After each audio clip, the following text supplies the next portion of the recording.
This is a quick review of linear regression. Our examples from the textbook. So it reads, Archaeopteryx is an extinct beast having feathers like a bird but teeth and a long bony tail like a reptile. Only 6 fossil specimens are known. Because these specimens differ greatly in size, some scientists think they are different species rather than individuals from the same species. We will examine some data. If the specimens belong to the same species and differ in size because some are younger than others, there should be a positive linear relationship between the lengths of a pair of bones from all individuals. An outlier from this relationship would suggest a different species. Here are data on the lengths in centimeters of the femur, a leg bone, and the humerus, a bone in the upper arm, with 5 specimens that preserve both bones. The first question asks us to describe the scatter plot for predicting the length of an Archaeopteryx humerus length from its femur length. All right, so we'll go to the TI Inspire. To save time, I already put the data in there. So here's our data. If you didn't already have it, you will put in a listed spreadsheet. And in order to talk about the scatter plot, I need to insert a data and statistics page. I'm going to put femur on the x-axis and humerus on the y-axis. When I talk about a scatter plot, I want to talk about form, direction, and strength. So it looks like that there's a positive, strong linear relationship between the humerus and the femur of this species. So what we would say here is there is a moderately strong positive linear relationship between the length of an Archaeopteryx femur and its humerus length. I also noted that there was a gap in the data because there were no fossils with femur lengths in the 40 centimeter range. Next, I'm asked to write the equation of the least squares regression line, identify any variables. Right? By identify any variables, it just means don't just write it in terms of x and y hat, write what the variables actually are.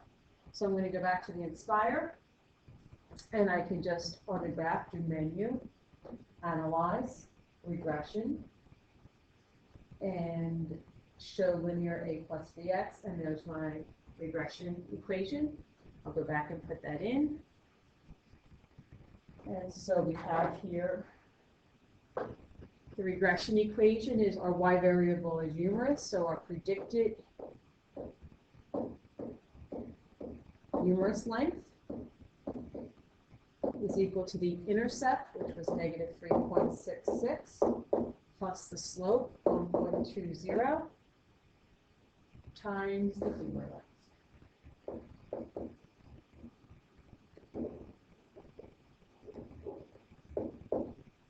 Our next question asks us to state the slope of the least squares regression line and give its meaning in this context. Well, we know this is the slope of the least squares regression line. All right, and so when we're talking, so let's state that first. We've got slope is equal to 1.20. And I know my slope is my change in y, and my y is my humerus length. And that's measured in centimeters over my x, which is the change in the femur length, measured in centimeters. And so that's 1.20 over 1. And so I can talk about it like this. For each additional 1 centimeter increase in this species' femur length, the predicted humerus length increases by about 1.2 centimeters. A couple of things I want to point out. The word predicted here is very important. It's not a deterministic model. It's just what the least squares regression line predicts. And if you always do it the same way, you can talk about for each additional 1 unit change in your explanatory variable, your response variable changes by this much. If it had been a negative, I would have said decreases by that. Our next question, state the coefficient of determination and give its meaning in this context. I need to go back to the calculator for that. I'm going to insert a calculator page. And then I'm going to go to Menu, Statistics, Stack Calculations. I want linear regression a plus bx. My x list was femur. My y list was humerus. It says it will save my regression equation in F2. And I'm going to say OK. And I see that my R squared value is about 0.988. All right, let's see how we talk about this. All right, so R squared, also called our coefficient of determination. So we said this is called R squared, the coefficient of determination. It tells us how much of the variation in our y variable, in this case humerus, can be attributed to the linear relationship with our x variable, femur. In other words, what it's saying is, I see that all of my my fossils didn't have the same humerus length. In fact, they differ. But they didn't vary random or haphazardly. In fact, they followed a pretty strong linear model. So I see that almost all of the variation I'm seeing in the humerus length can be explained by the linear relationship with femur. Next question, the residual for a predicted humerus length of 68.15 centimeters is 4.55. What is the actual length of the humerus? Okay, so if we remember that a residual is our actual y value minus our predicted y value. So we end up with 4.55, which they told us is the residual. We're looking for the actual y value, and they told us the predicted y value. And so just solving for A, I get that the actual humerus length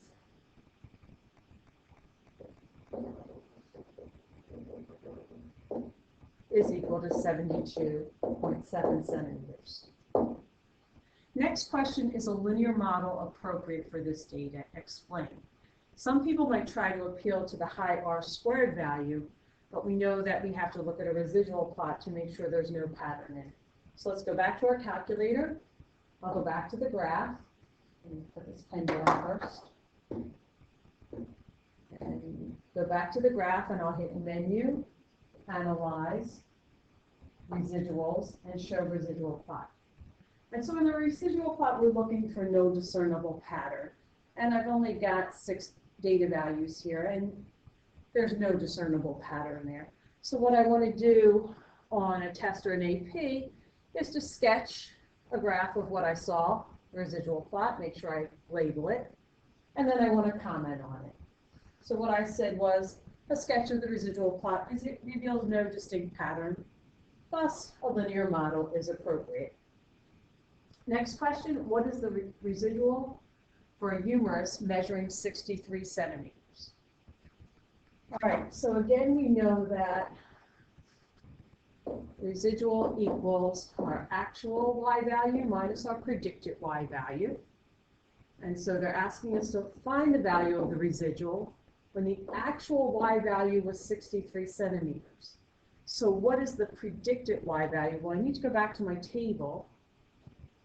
And in my table, I notice that a humerus with length of 63 centimeters had a femur of 56. So I'm going to use that to find the predicted value. So I'm going to use that in my least squares regression line. And so my least squares regression line was negative 3.66 plus 1.20. I did not want to do that. Again, to go back to the real pen. All right, so I've got negative 3.66 plus 1.20, and I'm going to plug in 56, which was the length of the femur, to find out what the least squares regression line would predict. And so I've got the residual equals 63 minus. I think I'm going to go back to my calculator, and I remember that it was when I insert a calculator page, and I remember my regression equation was in F2, so I'm just going to put F2 of 56, and I see that value is about 63.37, and so I end up with 63, set up 63 minus, just pull that up. I actually don't want all that. I'm just going to put 63.37, and I see that it's negative 0.37. So we go back here, and I've got So the residual is equal to negative 0.37. Okay, that's the last thing there. All right, so now I wanted to make sure that you were okay with reading computer output. So here you've got output from a regression equation, and the directions say regression analysis was run on data for predicting the average miles per gallon different cars achieved based on the weight of the car in pounds. Write the equation of the least squares regression line, identify any variables. All right, so I know that my y variable, the thing I'm predicting, is the miles per gallon. And my intercept is right here, that's the constant. So I'll write that down. And that was 47.874. And now I need my slope. And here's my slope is the, it's not what I wanted. My slope is the coefficient of my x variable, which is weight. And so I have plus a negative 0.0062 times the weight of the car. Next it says state the slope of the least squares regression line and give its meaning in context. Okay, so we know that the slope is equal to negative 0.0062. And since I just reviewed how to talk about it in context, I'm just going to reveal it to you so you don't need another lesson on that. So for each additional 100 pounds in a car's weight, its predicted average miles per gallon decreases by about 0.62 miles. If you're wondering why I did 100 miles, I just moved the decimal point over 2 places. And so I just multiplied the numerator by 100 and the denominator by 100. Interpret the meaning of the value s equals 3.257 in the computer output. So that's this value right here. Okay, if you remember, that value is the standard deviation of the residuals. So the standard deviation of the residuals measures the average size of the prediction errors, or the residuals, when using the least squares regression line. So in context, I would say something like this. On average, the miles per gallon achieved by individual cars vary from what was predicted by the least squares regression line by about 3.257 miles per gallon. My next question, state the value of the correlation coefficient and give its meaning in this context. Well, I know the correlation coefficient is R, so let me go back to my printout. I see that R squared is 88.2% or 0.882. So I know that I have to take